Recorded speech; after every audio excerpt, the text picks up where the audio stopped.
We are living in a world where terror has the upper hand. Using fear and ultimately deaths of the innocent is what powers modern-day terrorist organizations, and the main one is ISIS. This extremist party is a deadly force that's going to continue to terrorize us unless we fight back. Okay.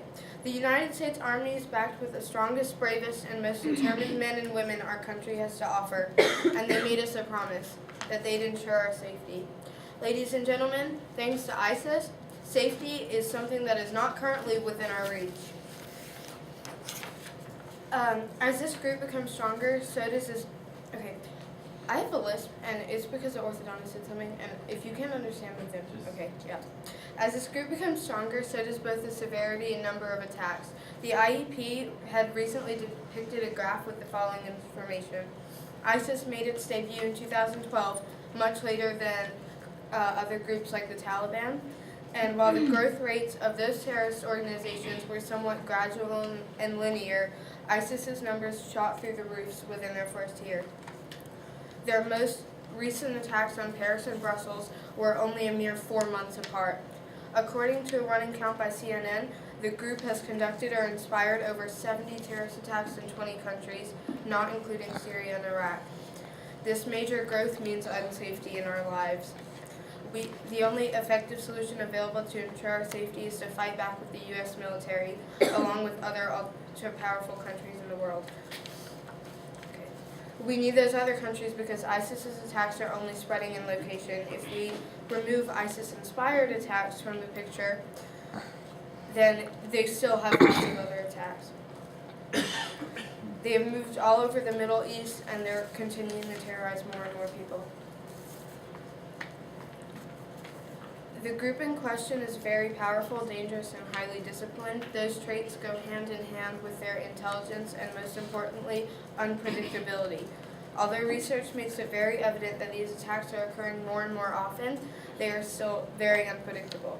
The attacks on Paris and Brussels sent shocks around the world. Neither was seen coming, and both were strong enough to kill hundreds. This is exactly why we need to send American troops in to fight ISIS. We don't know when they're going to strike, where they're going to strike, or the severity of the strike, but we do know that they're going to strike us. Okay. We as a country are more wealthy and skilled enough to end these nasty surprises. So if we don't stop ISIS, then who will? The only reassurance that these attacks are over for good is if we put in an effort to physically combat this group with our troops. And the last thing I wanted to touch on is ISIS-inspired groups.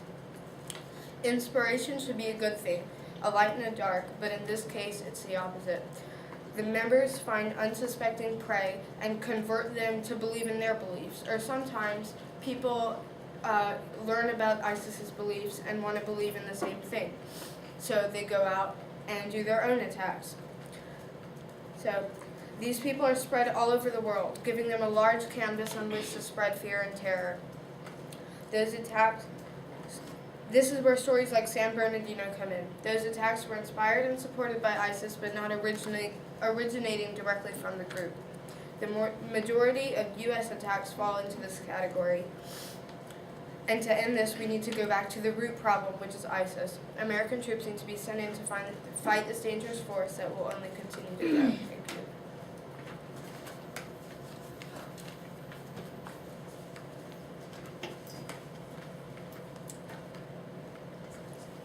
Over these next 4 minutes, I'm going to list 3 of the commonly well-known reasons why it would be utterly reckless, stupid, and counterproductive to send our nation's fathers and brothers who are in the Grand Infantry into Syria and Iraq to attempt to combat ISIS. First reason, in one word, Vietnam. Let's not repeat one of the biggest blunders of military history. Yes.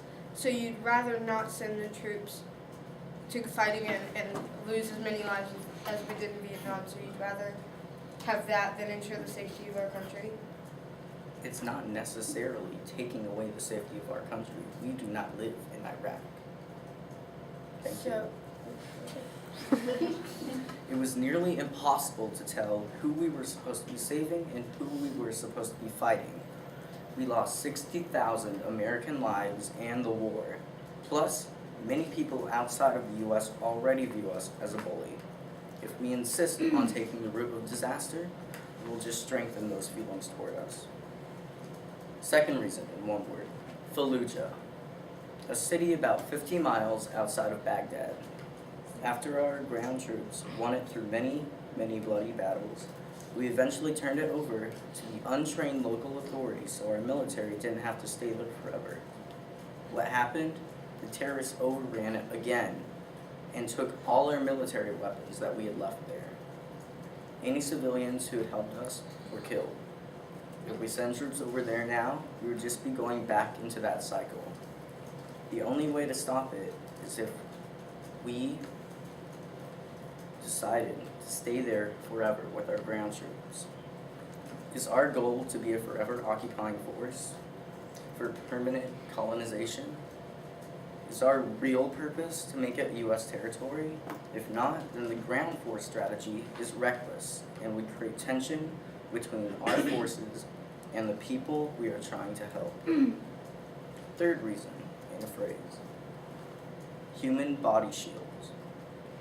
As shown on TV and described in the news, ISIS has no moral problem using their own women and children as human body shields. They hold them in front of them as they fight. So if our soldiers have to kill the enemy combatants, they have to kill civilians in front of them. And then on TV, they show the videos of people that our soldiers had to kill. And it makes the whole world and the local authorities there as well mad at us. Yes. But you're worried about the shields that they use at like human body shields? They're gonna kill those people anyways if we don't fight them. They're gonna continue to terrorize them, but if you wanna not fight them, then that's okay. So, anyways, now when my opponents try to sugarcoat the realities of the blood and carnage that our ground troops will have to go through in the villages of Syria, no thank you. Remember these three things: Vietnam, Fallujah, and the human body shields. This isn't just some video game. We can't just click the restart button. The blood is real. The death is real. Let's make sure our logic and decisions are real as well. No thank you. And thank you.